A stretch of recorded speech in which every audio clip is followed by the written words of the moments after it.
வணக்கம் நண்பர்களே. கிட்டத்தட்ட 7 வருஷத்துக்கு அப்புறம் இந்த நிர்பயா வழக்கில் அந்த குற்றவாளிகளுக்கு தூக்கு தண்டனை நேற்று நிறைவேற்றிருக்காங்க. நேற்று மீடியா பெருசாக அந்த விஷயத்தை டிஸ்கஸ் பண்ணல. காரணம் என்னன்னா, அந்த கொரோனா வைரஸை பற்றி தான் மீடியாவில் அதிகமாக டிஸ்கஸ் பண்ணுறாங்க. ஆனாலும் நேற்று இந்த 4 பேரை ஹேங் பண்ண உடனே இந்த விமன் ரைட் ஆக்டிவிஸ்ட்லாம் செலிப்ரேட் பண்ணாங்க.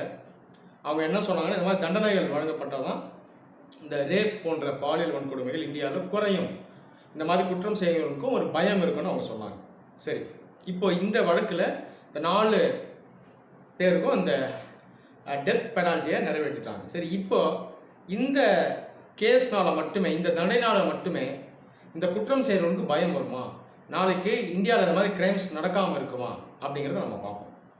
சராசரியாக அஃபிஷியல் ரெக்கார்ட்ஸ் என்ன சொல்லுதுன்னா, இந்தியாவில் ஒரு வருஷத்தில் சராசரியாக ஒரு 30,000 35,000 கேசஸ் பார்த்தீங்கன்னா ரேப் கேசஸ் ரிப்போர்ட் ஆகுது. ரிப்போர்ட்னு சொல்லும் பொழுது அந்த ரேப் விக்டிம் போலீஸ் ஸ்டேஷனுக்கு வந்து இந்த குற்றம் நடைபெற்றிருக்குன்னு சொல்லி ரிப்போர்ட் பண்ணுவாங்க. அதுதான் ரிப்போர்ட்டிங். இதை வந்து ஒரு நாளுக்கு நீங்கள் வச்சு பார்த்தீங்கன்னா சராசரியாக 15 நிமிஷத்துக்கு ஒரு வாட்டி ஒரு பெண் இந்தியாவில் ரேப் பண்ணப்படுறாங்க. ஆனால் இதில் நம்ம கவனிக்கக்கூடிய விஷயம், இந்த ரிப்போர்ட்டிங் ஆகுது இல்லையா, இந்த 35,000 கேஸ் சராசரியாக ஒரு வருஷத்துக்கு, இது பார்த்தீங்கன்னா ஒரு 10% ரேப் கேசஸ் மட்டும்தான் ரிப்போர்ட் ஆகுது. அப்போ 90% கேசஸ் பார்த்தீங்கன்னா ரிப்போர்ட் ஆகிறதே இல்லை, அதை அப்படியே விட்டுடுவாங்க. அப்போ இதை வச்சு பார்த்தீங்கன்னா சராசரியாக ஒரு 1.5 நிமிஷத்துக்கு இல்லை 2 நிமிஷத்துக்கு ஒரு வாட்டி ஒரு பெண் இந்தியாவில் ரேப் பண்ணப்படுறாங்க. அப்போது இது எவ்வளோ மோசமான விஷயம் பாருங்கள். ஒரு ஜனநாயக நாடு, பெண்களுக்கு முக்கியத்துவம் அளிக்கக்கூடிய நாடு, அதில் சராசரியாக ஒரு 1.5 நிமிஷத்துக்கு ஒரு பெண் பாலியல் வன்கொடுமைக்கு உள்ளாகிறாங்க. இது ரேப் மட்டும் நான் சொல்கிறது. இது இல்லாமல் ஜென்ரலாக செக்ஷுவல் வைலன்ஸ், செக்ஷுவல் ஹராஸ்மெண்ட் இதுவும் பார்த்தீங்கன்னா அதிகமாக நடைபெற்றுட்டு வருது. இந்தியாவில் பொறுத்த வரைக்கும் என்ன பிரச்சனைனா, அந்த செக்ஷுவல் கிரைம்ஸ்க்கு உள்ளாகிறாங்க இல்லையா அந்த விக்டிம், அந்த பெண் பார்த்தீங்கன்னா ஒரு போலீஸ் ஸ்டேஷனுக்கு வந்து அதை ரிப்போர்ட் பண்ணவே பயப்படுவாங்க. அது காரணம் என்னென்னா, இந்த சொசைட்டி அந்த பிளேமை ஜென்ரலாக அந்த பெண்கள் மேலே தான் போடும். நீ சரியில்லை, உன்னோட ட்ரெஸ்ஸிங் சரியில்லை, உன்னோட நடத்தை சரியில்லை, உன்னோட சகவாசம் சரியில்லை, அதனால் உனக்கு இந்த மாதிரி இதை வந்து நேர்ந்துருச்சுன்னு சொல்லி ஜென்ரலாக சொசைட்டியில் பெரும்பாலும் அந்த ஸ்டிக்மா பார்த்தீங்கன்னா அந்த பெண்களோட அது அட்டாச்சாக இருக்கும். அந்த காரணத்தால் தான் இவங்க ஜென்ரலாக அதை ரிப்போர்ட் பண்ண மாட்டாங்க. அதை மெயினாக கிராமப்புறத்தில் பார்த்தீங்கன்னா இந்த சோஷியல் ப்ரெஷர் வந்து ரொம்ப அதிகமாக இருக்கும். அந்த ஃபேமிலியை சேர்ந்தவங்களே இதை ரிப்போர்ட் பண்ண வேணாம்னு சொல்லுவாங்க. நீ போய் இதை சொன்னோன்னா நம்மளுடைய ஃபேமிலிக்கு இது அசிங்கமாகிடும், நாளைக்கு பின்னா நம்ம வெளியே போக முடியாதுன்னு சொல்லி இதை மறைச்சிருவாங்க. இதெல்லாம் தாண்டி ஒரு கம்யூனிட்டி பேஸ்டு, கேஸ்ட் பேஸ்ட் அப்ரெஷன்லாம் கூட இந்தியாவில் நிறைய இடத்துல மாநிலங்கள் இருக்குது. ஒரு சில நார்த் இந்தியன் ஸ்டேட்ஸில் பார்த்தீங்கன்னா மெயினாக அந்த விக்டிம்ஸ் நிறைய இடத்துல எப்படி இருப்பாங்கன்னா லோ கேஸ்ட்டு சேர்ந்தவங்களாக இருப்பாங்க. இவங்க எப்போல்லாம் அந்த கிரைமை ரிப்போர்ட் பண்ண போலீஸ் ஸ்டேஷன் போகிறாங்களோ, அந்த கிரைமை பண்ணவர் ஒரு அப்பர் காஸ்ட் சேர்ந்தவராக இருந்தால் அவர் என்ன பண்ணுவார்னா, அவரோட அந்த அதிகாரத்தை யூஸ் பண்ணி அந்த கேஸை ஃபைல் பண்ண விடாமல் அவங்க பண்ணுவாங்க. ஸோ இந்த மாதிரி ப்ராப்ளம்ஸும் இந்த ரேப் விக்டிம்ஸ்க்கு இருக்குது. இதெல்லாம் தாண்டி இந்தியாவில் பார்த்தீங்கன்னா இந்த ரேப் கிரைம்ஸ் நடக்குது இல்லையா, இதில் கிட்டத்தட்ட ஒரு 80-90% குற்றங்கள் எங்கே நடக்குதுன்னா அந்த வீட்டுக்குள்ளேயே தான் நடக்குது. அந்த ரேப்ஸை யார் பண்ணுறாங்கன்னா அந்த விக்டிமுக்கு நல்லா தெரிஞ்சவங்க, அவங்களுடைய நெய்பர்ஹுட்லேயே இருக்கக்கூடியவங்க, அதுவும் மெயினாக அவங்களோட ரிலேட்டிவே தான் பண்ணுறாங்க. இதை வந்து நிறைய ஸ்டடீஸில் இது எஸ்டாப்ளிஷ் ஆகிருக்கு, நிறைய சர்வேஸ்லையும் இது எஸ்டாப்ளிஷ் ஆகிருக்கு. அப்போ அந்த வீட்டுக்குள்ளே இருக்கக்கூடிய நபர் தான் மெயினாக இந்த ரேப்பை பண்ணுறாங்க. இது மெயினாக யாராக இருப்பாருன்னா அந்த பெண்ணுடைய ஹஸ்பண்டாக இருப்பாங்க, அவங்களுடைய பாய் ஃப்ரெண்டாக இருக்கலாம், இல்லை அவருக்கு ரத்த உறவு உடையவராகவும் இருக்கலாம். அப்போது இந்த குடும்பத்துக்குள்ளேயே அந்த ஃபேமிலி 4 செவத்துக்குள்ளேயே பார்த்தீங்கன்னா இந்த பெரும்பாலான ரேப் கிரைம்ஸ் இந்தியாவில் நடக்குது. இதில் என்ன பிரச்சனைனா, மறுபடியும் இதுலேயும் சொசைட்டல் ப்ரெஷர் இருக்கும்.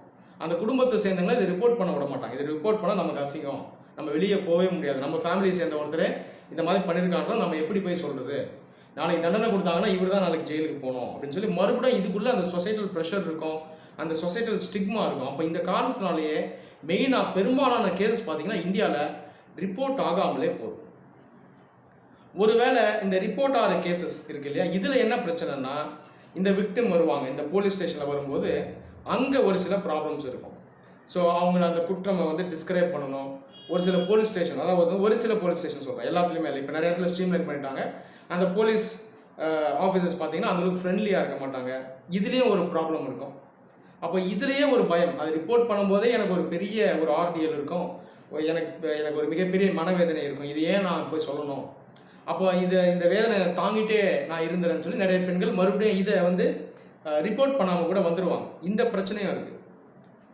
இதெல்லாம் தாண்டி ஒரு கேஸ் ரிப்போர்ட் ஆகுது, அந்த கேஸ் நாளைக்கு கோர்ட்டுக்கு போகுதுன்னா இதில் இன்னொரு பிரச்சனை இருக்குது.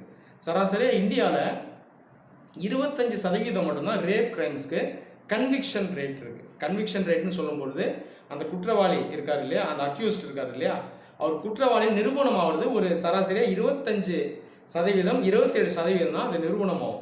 அப்போ 4 கேஸ் வந்துச்சுன்னா அதில் ஒரு கேஸில் தான் அந்த குற்றவாளி ஜெயிலுக்கு போவார். அப்போ அந்த கன்விக்ஷன் ரேட்டும் இந்தியாவில் கம்மியாக இருக்குது. அப்போ ஓவரால் ரிப்போர்ட்டிங் ரேட் கம்மியாக இருக்குது. அந்த கிரைம் ரிப்போர்ட் ஆனாலும் அந்த கன்விக்ஷன் ரேட் பார்த்தீங்கன்னா இந்தியாவில் அதுவுமே ரொம்ப கம்மியாக தான் இருக்குது. ஒரு சில பேர் என்ன சொல்லுவாங்க, இந்த தண்டனைகளை அதிகப்படுத்தணும், தூக்கு தண்டனை கொடுத்துட்டா எல்லாரும் பயப்படுவாங்க அப்படின்னு நிறைய பேர் சொல்லுவாங்க. நீங்கள் பார்த்துருப்பீங்க, மீடியாவில் டிஸ்கஸ் பண்ணுவாங்க. நம்ம கூட பேசுவோம், எமோஷனலாக பேசுவோம், இந்த மாதிரி கிரைம் பண்ணவங்க நிற்க வச்சு சுட்டுணும் அப்படின்னு நம்ம சொல்லுவோம். இதில் நிறைய இன்டர்நேஷ்னல் லெவலில் ஸ்டடீஸ் பண்ணியிருக்காங்க. உலகம் முழுவதும் எங்கெல்லாம் தூக்கு தண்டனை கொண்டு வந்திருக்காங்களோ அங்கெல்லாம் ஸ்டடி பண்ணும்போது என்ன அவங்க ஃபைண்ட் அவுட் பண்ணாங்கன்னா, தூக்கு தண்டனை கொண்டு வரதுனால மட்டும் உலகத்தில் எங்கேயுமே கிரைம் குறைஞ்சதா எங்கேயுமே நிரூபணம் ஆகலை. அப்போ தூக்கு தண்டனை இருக்குன்றதுனால மட்டும் கிரைம்ஸ் செய்யாமல் இருக்க மாட்டாங்க. அப்போது கிரைம்ஸை குறைக்கிறதுக்கு நாம் என்ன மெயினாக செய்யணும்னா, அந்த அட்மினிஸ்ட்ரேஷனை வந்து ஸ்ட்ரீம்லைன் ஆகணும். அந்த கேசஸ் ரிப்போர்ட் பண்ணுறது, அதை ரெஜிஸ்டர் பண்ணுறது, அந்த அந்த வழக்கை வேகமாக நடத்துறது, அந்த ட்ரையலை பார்த்தீங்கன்னா ஃபாஸ்ட்டாக முடிக்கிறது, இதெல்லாம் நம்ம வேகமாக பண்ணணும். இதை பண்ணால்தான் அந்த கிரைம்ஸ் வந்து கம்மியாகும். அப்போது சிம்பிளாக சொல்லணும்னா, ஒருத்தர் இந்த மாதிரி விஷயத்தை செய்கிறாருன்னு வைங்க, அப்போ அந்த கிரைம் பண்ணும்பொழுது நமக்கு தூக்கில் போட்டுருவாங்கன்ற பயம் வந்து செகண்டரி. இந்த கிரைமை பண்ணால் போலீஸ் நம்மளை உடனே பிடிக்கும், நம்மளை ஜெயிலில் போடுவாங்கன்ற பயம் வரணும். அப்போது அந்த பயத்தை அரசு கொண்டு வரணும். அப்போ இதை எப்படி பண்ணணும்னா, நம்ம அட்மினிஸ்ட்ரேட்டிவ் பாயிண்ட் ஆஃப் வியூவில், ஜுடிஷியல் பாயிண்ட் ஆஃப் வியூவில், law and order point of வியூவில் நம்ம நிறைய விஷயங்களை ஸ்ட்ரீம்லைன் பண்ணணும். அப்போ அந்த கேசஸை வந்து ரிப்போர்ட்டிங் ரேட் அதிகப்படுத்தணும். எப்போல்லாம் ரிப்போர்ட் ஆகுதோ அந்த ரிப்போர்ட் ஆனதுக்கப்புறம் ட்ரையல் பீரியடை வேகமாக முடிக்கணும். வருஷ கணக்கில் அந்த கேஸை இழுத்தடிக்காமல் ஒரு சில மாதத்துக்குள்ளேயே அந்த கேஸை முடித்து அந்த யார் அந்த இதை பண்ணாங்களோ அவங்கள ஜெயிலுக்கு அனுப்பணும். அப்போ அந்த கன்விக்ஷன் ரேட்டை நம்ம இந்தியாவில் அதிகப்படுத்தணும். இதுதான் நம்ம மனசில் வைக்கணும். ஒரு சில சேஞ்சஸ், ஒரு சில இம்ப்ரூவ்மெண்ட்ஸை இந்தியாவில் கொண்டு வரலாம். மெயினாக அந்த ரேப் வழக்குகளுக்கு உதாரணத்துக்கு 0 FIR அப்படின்ற ஒரு கான்செப்ட் இருக்குது. 0 FIRங்கிறது ஒரு பெண் இந்த பாலியல் வன்கொடுமைக்கு உள்ளானாங்கன்னா எந்த போலீஸ் ஸ்டேஷனில் வேணால் போய் அவங்க அந்த வழக்கை லாட்ஜ் பண்ணலாம்.